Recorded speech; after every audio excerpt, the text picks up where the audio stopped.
오늘은 이제 방구석 랜선 콘서트라는 거를 할 거예요. 그래서 동영상 촬영도 하고 있습니다. 그래서 이게 방구석 랜선 콘서트라서 주로 작가님을 촬영하게 됩니다. 네, 그래서 이제부터 시작이고요. 반갑습니다, 작가님. 네. 12살 해녀라는 책을 내셨어요. 이렇게 보시면, 네. 정말 색다른 방법으로 촬영과 하네요. 네, 아이고, 제가 이렇게 될 줄이야. 네. 이게 이제 동시집입니다. 작가님이 전에는 동시집이 아니라 여기 있는 우리는 한쪽 밤에서 잠을 자고라는 시집을 내셨잖아요. 네. 그래서 동시집은 처음 내신 거죠. 네. 예. 저는 사실은 이 책 동시집 12살 해녀로 작가님의 시집을 처음 접했는데요. 이 시집을 쓰게 되신 계기를 좀 말씀해 주실 수 있을까요?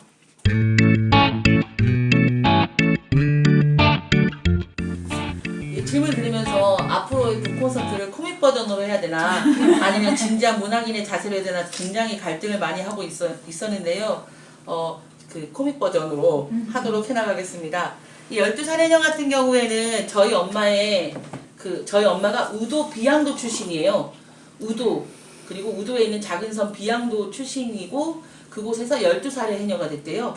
12살의 해녀가 됐는데 그래서 12살의 해녀가 됐다는 이야기를 들었고 그런 이야기는 아주 옛날부터 많이 들었고 그 동네에 12살이면 다 같이 다 동갑들은 다 해녀가 됐어요. 근데 지금도 저는 그렇게 됐어요. 근데 어머니 이야기를 계속 담아서 이렇게 썼고 여기 93편의 시가 있는데 이것은 그냥 동시집이 아니라 구술 동시집이에요.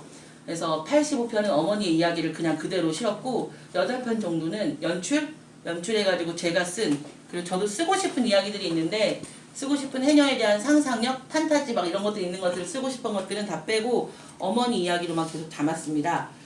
가령 이게 되게 너무 심심해요. 그래서 조금 어떤 이야기들이 빠져있냐면 영등할망 이야기 아세요?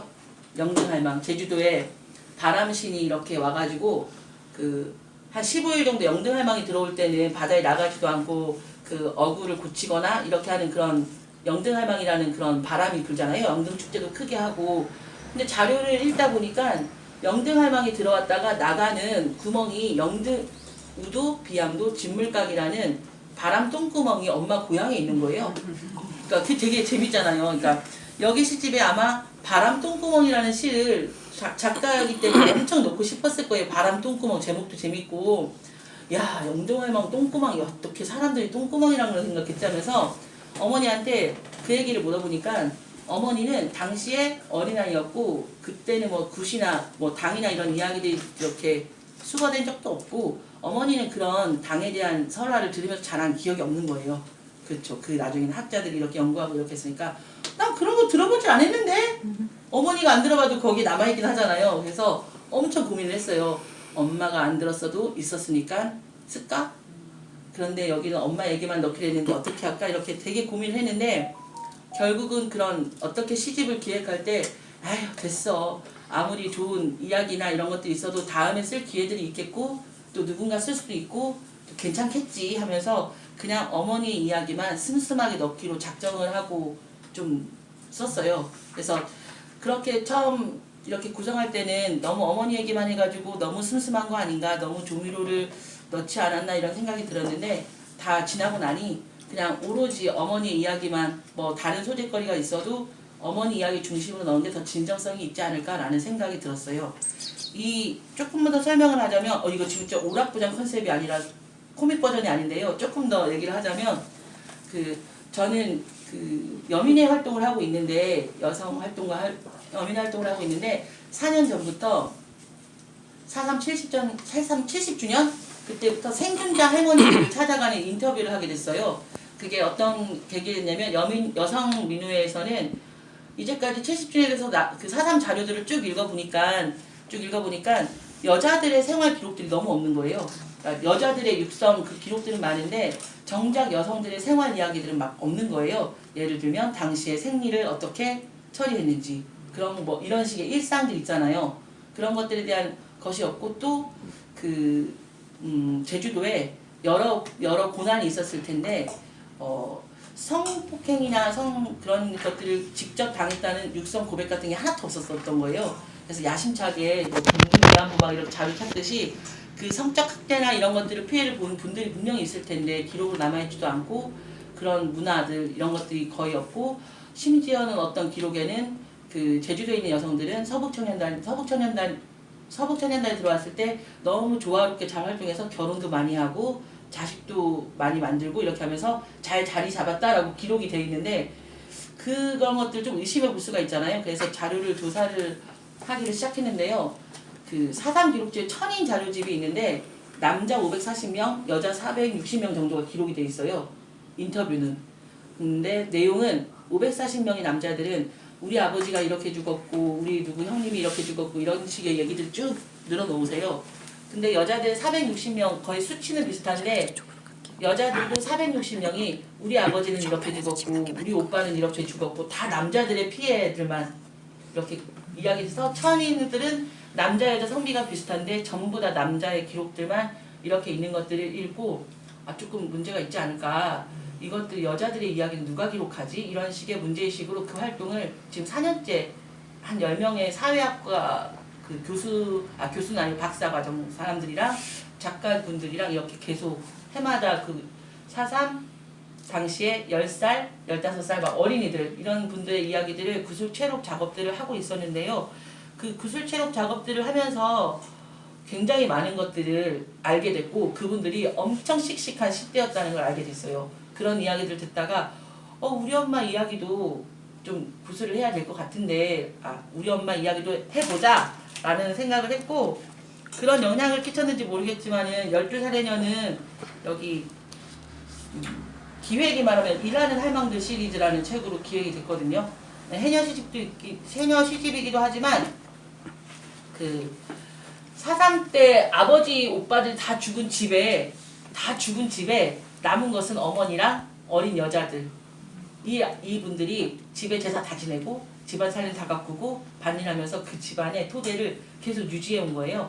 그 순이삼촌이라는 4.3을 가장 먼저 알린 현기영 선생님의 그 소설 배경이 북촌인데 무남촌이 될 정도로 그 한 300~400명 남자들이 싹 죽었잖아요.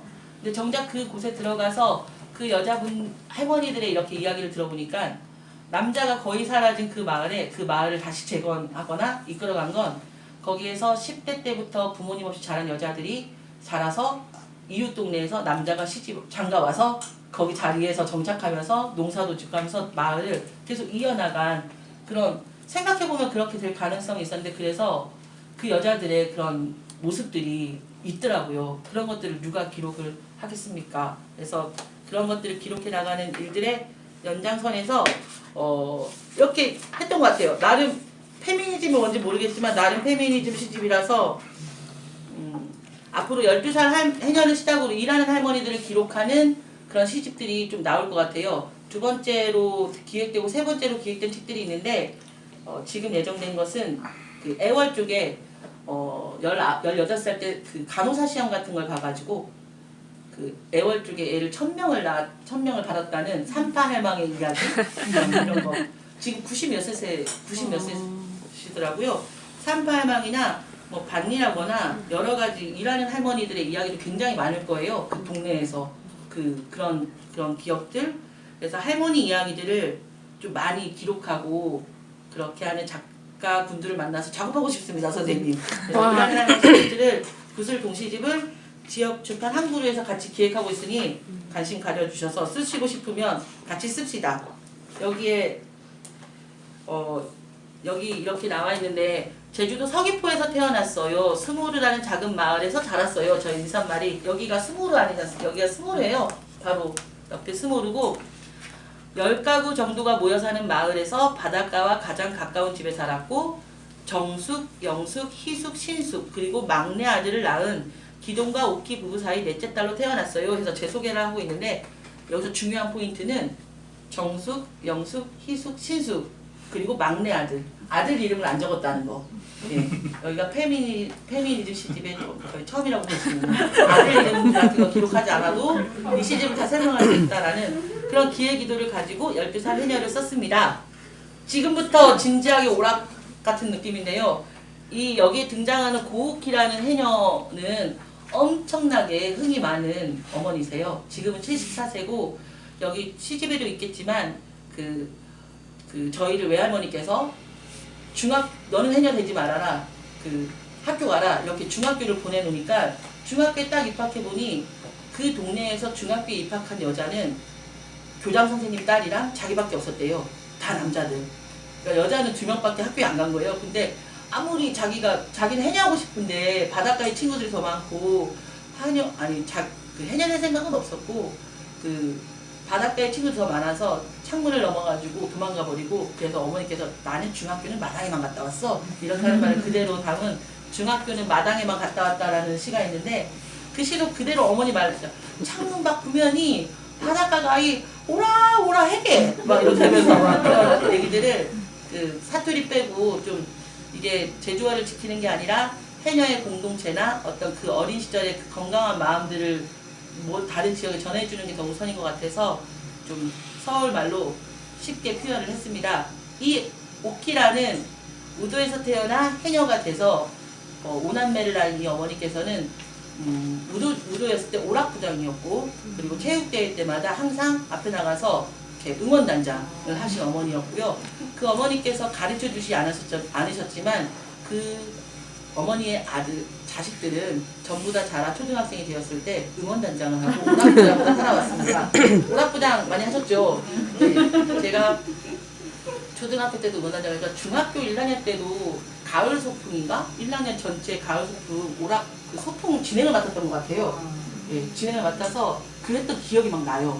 그래서 예, 오락부장 출신이고 또 그거의 근거 자료를 얘기를 해주자면 행정적으로 얘기를 해주자면 제가 20살 때 제1회 최신리 축제가 열렸어요. 20살인가? 제1회 최신리 축제 지금도 하잖아요. 근데 그때는 되게 처음 있는 일이었고 천정 광장에서 제1회 최신리 축제가 열리고 여기 가수 누가 온다고 하고 되게 기쁘고 막 그렇게 했고 동 단위로 최신리 노래자랑 그 대표를 뽑아야 되는 그런 것이었습니다. 딱 봤더니 계속 까매기 보려고 이렇게 하면서 막 이렇게 부르스를 치면서 누가 오는 거예요. 근데 저건 너무 익숙한데 이렇게 보니 당시 고등학교 한 2학년쯤 됐던 우리 남동생이 예심을 통과해가지고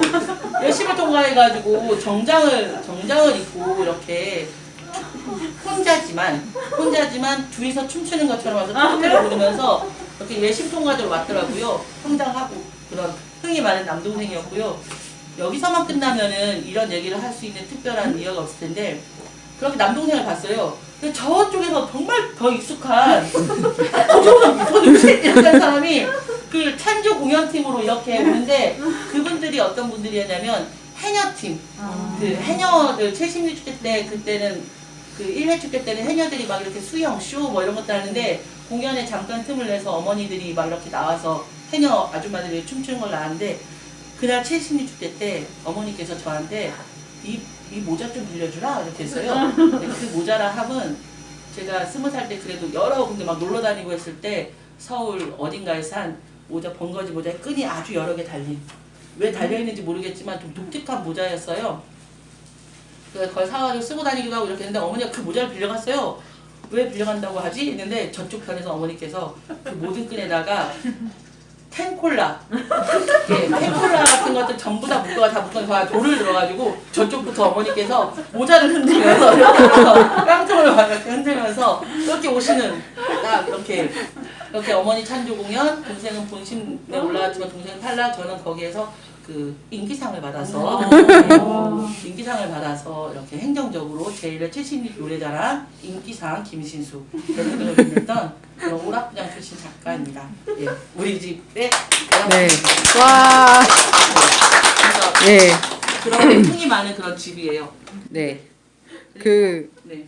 김신숙 작가님의 이런 동시집이 나올 수밖에 없는 이야기를 들었습니다. 너무 흥이 많으시네요, 진짜. 아니, 1회 70리 축제에 3분이나 출연하신 거잖아요. 네, 그래서 인기상도 받으시고, 네. 진짜 이거는 기록을 할 만한 일입니다. 아무도 기록해주지 않아서. 네, 이렇게 지금 동영상으로 기록을 해서 전국에서 볼 수 있게 되었습니다. 네. 예, 이런 이야기들이 아주 많아요. 네, 한두 가지가 아닌가 봅니다. 그 작가님이 이게 이제 어머님께서 하신 구술 시집이라고 하셨잖아요. 그래서 그 혹시 제일 좋아하는 시가 있으세요? 이 중에?